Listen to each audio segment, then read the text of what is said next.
केवन ने उसको कंधे से पकड़ा और उस कांपती हुई लड़की को सहारा देकर खड़ा कर दिया।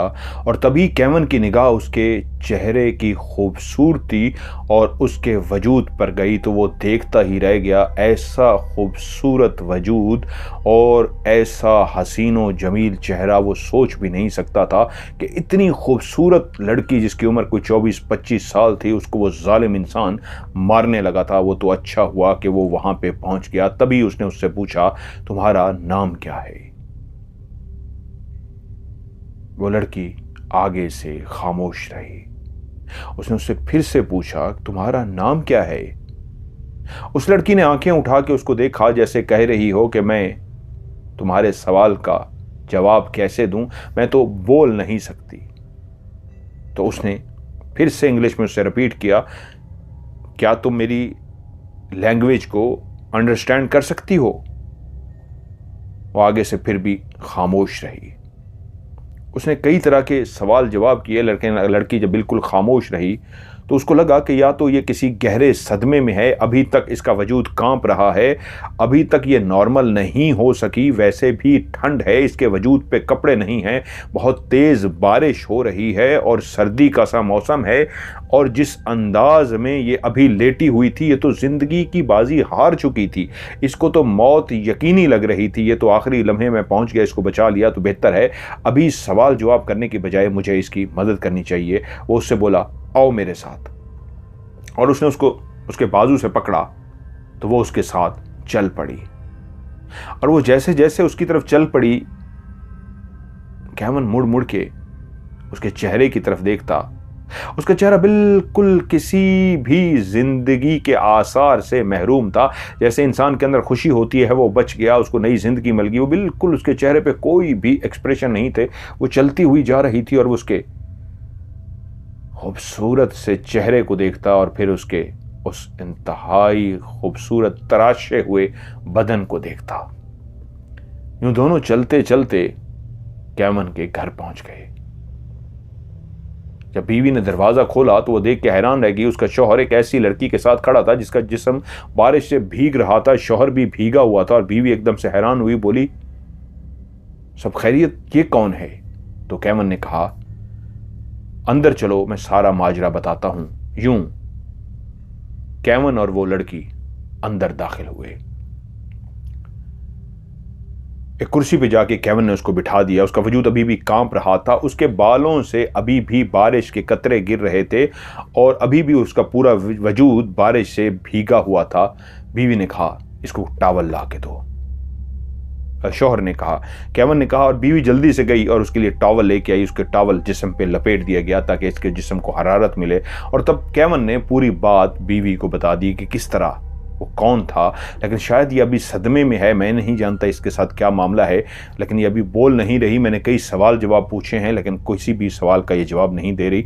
तुम शायद पूछ के देखो। बीवी ने भी सामने बैठ के कई सवाल जवाब किए लेकिन वो खामोश बैठी रही, जैसे अभी तक नॉर्मल ना हो सकी हो। तो बीवी ने कहा, आप सही कहते हैं, लगता है ये अभी नॉर्मल नहीं हो सकी। अच्छा किया आपने इसकी मदद की। और बीवी ने कहा, रुकें, मैं इसके लिए खाना लेके आती हूं।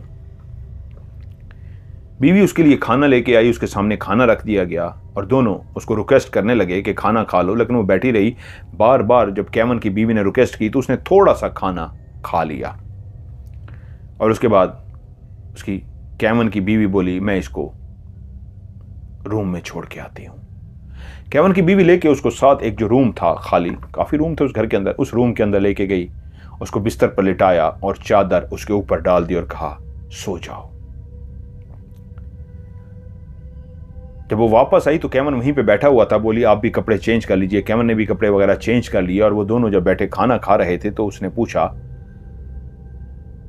आपको क्या लगता है ये बोल क्यों नहीं रही? उसने कहा, मैं नहीं जानता, लेकिन उस वक्त भी मैंने पूछा, लेकिन जिस अंदाज में मैंने इसको लेटे हुए देखा था, मुझे लगता नहीं इसके अंदर कोई भी जिंदगी की थोड़ी सी भी उम्मीद बाकी थी। लेकिन अभी तक शायद ये शौक में है।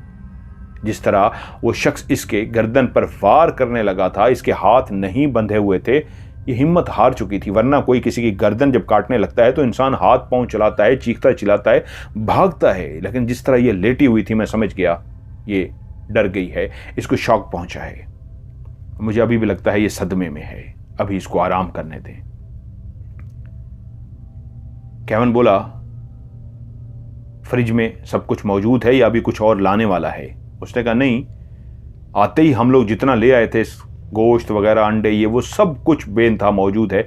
तो केविन ने कहा गोश्त और लाने वाला है? उसने कहा नहीं, आप भी ले आए थे और बाद में मैं भी ले आई थी, पूरा फ्रिज भरा हुआ है गोश्त। जब मैं ले आई तो मुझे पता लगा आप भी ले आए थे। अगर हम रोज भी सुबह दोपहर शाम गोश्त खाएं तो 1.5-2 हफ्ते हमारा गोश्त चलेगा।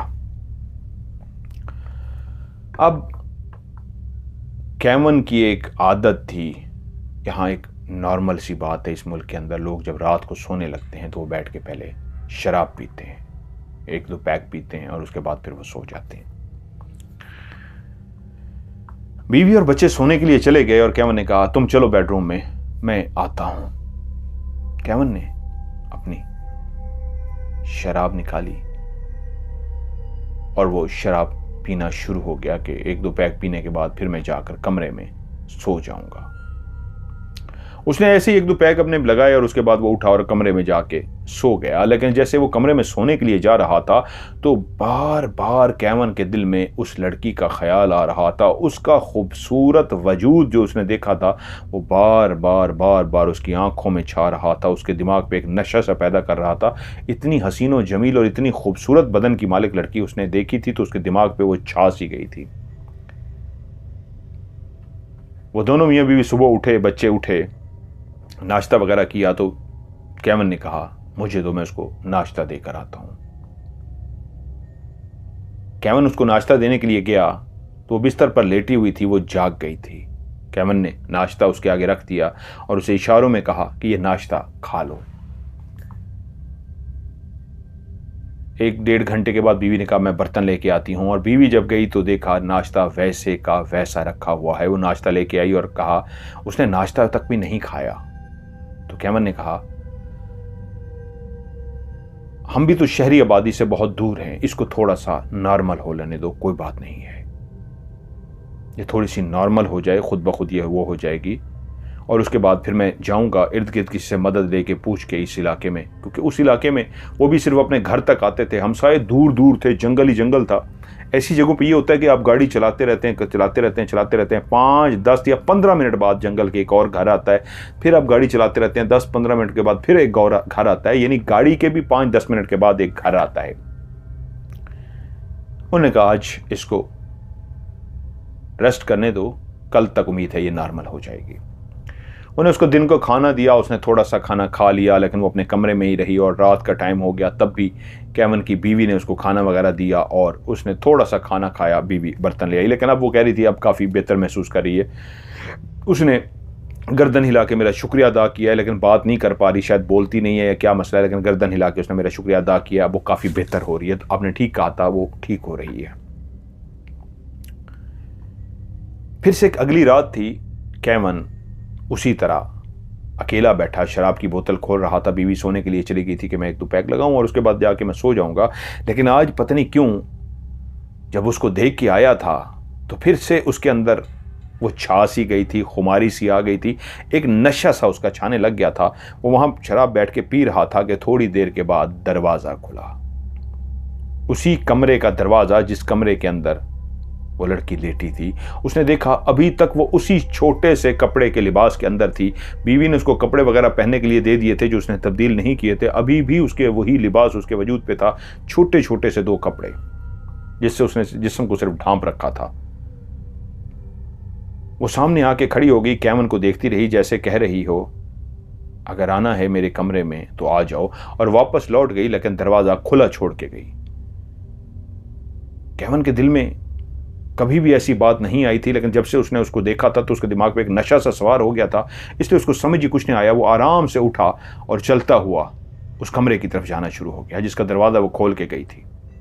जब वो उस कमरे के दरवाजे पे पहुंचा तो देखा वो उसका इंतज़ार कर रही है। उसने अपने वजूद से वो जो 2 छोटे से कपड़े भी थे वो हटा दिए थे।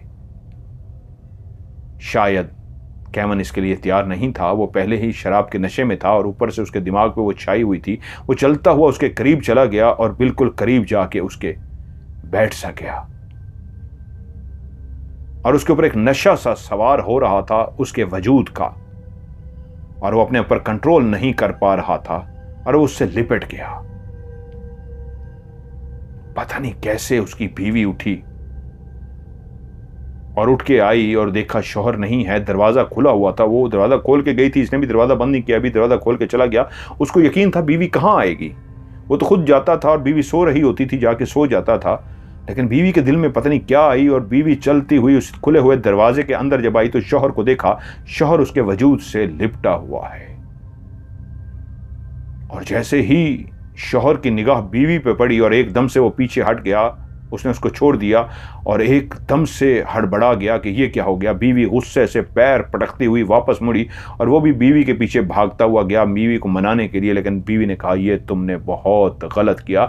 बीवी बात ही नहीं कर रही थी, गुस्से से उसका चेहरा लाल हो गया था और वो किसी सूरत कैमन को माफ करने को तैयार नहीं थी। उसी वक्त उसने सोते हुए बच्चों को उठाया और कहा उठो, अभी अभी हमें यहां से जाना है।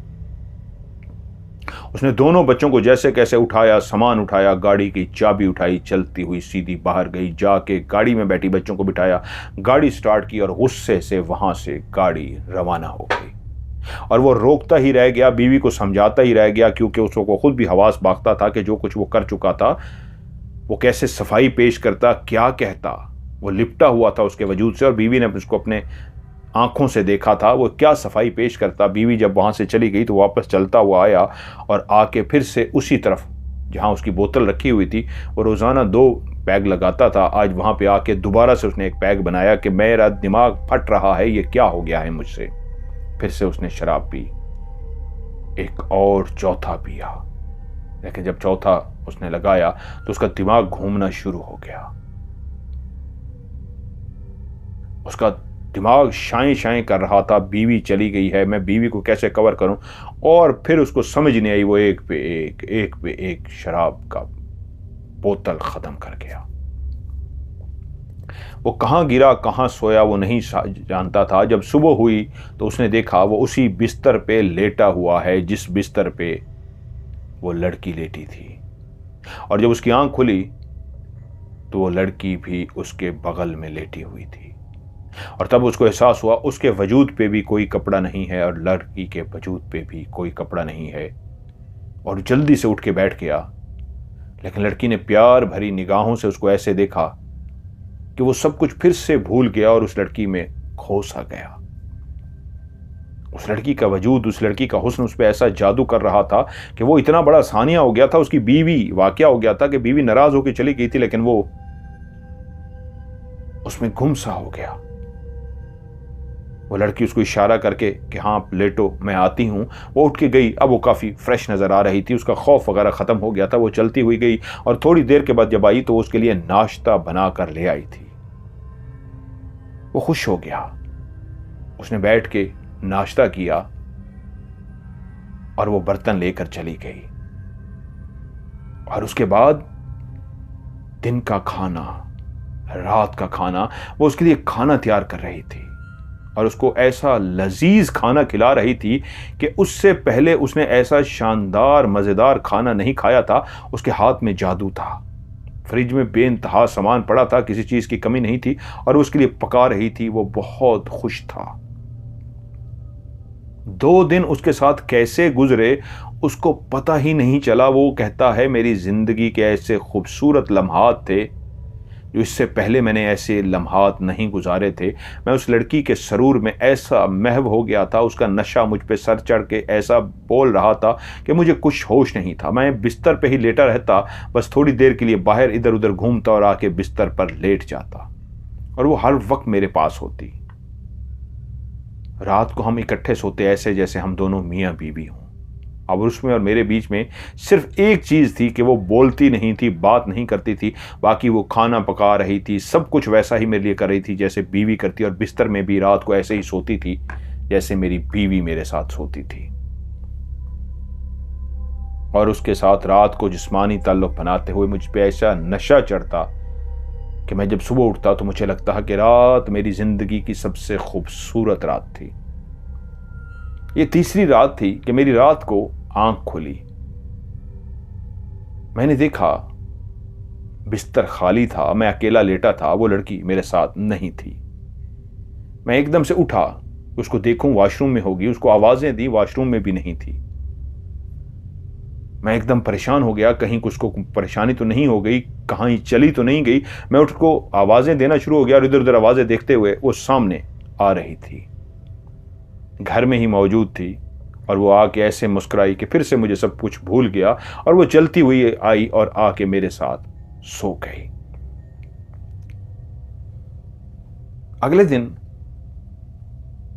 मैं उठा, उसने मेरे लिए नाश्ता वगैरह बनाया। नाश्ता वगैरह बना के मैंने कहा बाहर जरा आज मैं चहलकदमी करता हूं।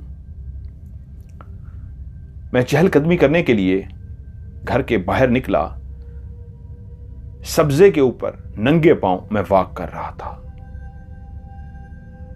और जैसे ही मैं वॉक करते हुए आगे बढ़ा तो कोई नोकदार चीज मेरे पांव के नीचे ऐसे आई कि एकदम से मुझे दर्द का एहसास हुआ कि जो चीज भी थी उसने मेरे पांव को काट डाला था, और एकदम से मेरे मुंह से चीख से निकली और मैं तेजी से नीचे जमीन पे बैठ गया। मैंने अपने पांव को उठा के देखा तो मेरे पांव के अंदर बहुत बड़ा कटने का निशान लग गया था और मेरे पांव से बहुत ज्यादा खून बह रहा था। उसी वक्त मैंने उसे हटा के देखा तो एक छुरी टाइप सी कोई चीज पड़ी थी। छुरी तो नहीं थी, उसी तरह की कोई तेज धार चीज थी जिसने मेरे पांव को नीचे से शदीद काट डाला था। अब मैं हाथ को पांव को जोर से दबा के बैठा था, उसमें से खून निकल रहा था। उसको खून को रोकने की कोशिश कर रहा था कि इतनी देर में वो बाहर आ गई। मेरी चीख उसने सुन ली थी और जब उसने देखा मेरे हाथ में खून है, वो भागती हुई आई। आके उसने मेरे हाथ को देखा और मेरे पांव को देखा तो उसमें खून था। भागती हुई अंदर गई और कहीं ना कहीं से कोई कपड़ा उठा के ले आई। उसने उसी वक्त, उसको तो नहीं पता था वो जो बॉक्स पड़ा है फर्स्ट एड का वो कहाँ पे है, उसने जैसे कैसे मेरे पाँव को बांध दिया। मुझे सहारा दे के वो लेकर आ गई और उसने आके मुझे बिस्तर पर लिटा दिया और मैंने उसे कहा रुको, मैं बताता हूँ। ये इसके बाद ये पट्टी मतलब वो जो प्रॉपर करनी थी उसने कपड़ा बांध दिया था, और उसी तरह उसके कंधे का सहारा लेते हुए मैं गया जहाँ पे वो बॉक्स पड़ा था। वो बॉक्स लेके आया और उस बॉक्स से पट्टी मैंने निकाली और उसने वो पट्टी मेरे पाँव पे बांध दी। लेकिन खून अभी तक रुक नहीं रहा था, खून निकल रहा था, काफ़ी नीचे तक कट लग गया था। वो मुझे प्यार से देखती रही, मेरी पट्टी करती रही। मैं अपना गम भूल गया। उसकी मोहब्बत, उसका जुनून, उसका जादू ऐसा मुझ पे था कि कोई होश ना रहा। बाकी दिन मैंने बिस्तर पे ही गुजारा। उसने मुझे इशारों से मना करती थी। अब इशारों से हम बात करते थे, जैसे वो बोलना नहीं चाहती थी कि चलना वगैरह नहीं है, बिस्तर पे रहो। खाना पीना सारा कुछ मुझे बिस्तर पे मिल जाता। वैसे भी मैं अब इतना ज़्यादा बाहर कहाँ जाता था कि रात हो गई और मैं सो गया। कि मेरी आंख खुली, मैंने देखा रात का एक पहर वो मेरे पाँव के पास बैठी हुई है और मेरे पाँव पे एक नई पट्टी कर रही है। पुरानी पट्टी शायद दोबारा खून निकल आया था, क्या हुआ था, वो साइड पे पड़ी थी और वो पट्टी कर रही थी। मुझे एकदम से उस पर प्यार आया कि देखो मेरा कितना ख्याल रख रही है। उसने मेरे पाँव पे पट्टी की, मेरे गाल पे एक प्यार से बोसा लिया और मेरे साथ लेट गई। फिर थोड़ी देर के बाद मेरी आंख खुली तो मैंने देखा वो मेरे साथ बिस्तर पर नहीं है। फिर से मैंने आवाजें दी, वो बाथरूम में भी नहीं थी। अब मैं लंगड़ा के तो चल सकता था, वैसे नहीं चल सकता था। पता नहीं वो कहां चली गई थी। मैं उसको आवाजें देता रहा, काफी देर उसको आवाजें दी, लेकिन वो नहीं आई। मैं परेशान हो गया, ये कहां चली गई है। अब मैंने कहा मैं उठ के बाहर देखूं इसी पाँव के साथ। मैं आहिस्ता से बड़ी एहतियात के साथ उठा और लंगड़ाता हुआ, वो पाँव तो मैं ज़मीन पे रख नहीं सकता था, बैसाखी मेरे पास थी नहीं कि बैसाखी का सहारा लेके मैं बाहर आता। एक कूदने वाले अंदाज में, जिस तरह एक पाँव पे इंसान छलांगे मारता है, इसी तरह एक पाँव पे छलांगे मारता हुआ मैं इधर उधर घर के अंदर उसको आवाज़ें दे रहा था। और उछलने की वजह से मेरा सांस चढ़ गया था। अब मैं ज़्यादा इधर उधर नहीं जा सकता था। उसको कहाँ देखूं, कहाँ गई है। मैं परेशान हो रहा था कि मैंने देखा बाहर का दरवाज़ा खुला हुआ है। कहीं ये बाहर तो नहीं चली गई, फिर से कोई इसको नुकसान ना पहुंचा दे। इसके साथ कोई मसला ना हो जाए। ये परेशान होते हुए मैं उछलता उछलता बाहर की तरफ आ गया। जब मैंने बाहर की तरफ आया और मेरी आंखों ने जो बाहर मंजर देखा तो वो एक ऐसा अजीबो गरीब मंजर था कि उस मंजर को देखते ही ना सिर्फ मैं हैरान हुआ, परेशान हुआ, बल्कि मेरे जिस्म के अंदर एक खौफ की झुरझुरी सी आई। मुझे ऐसे लगा मेरी कमर के अंदर बाकायदा एक रीढ़ के अंदर खौफ की वजह से एक सर्दी सी महसूस हुई थी और मेरा जिस्म उसी वक्त कांपना शुरू हो गया था।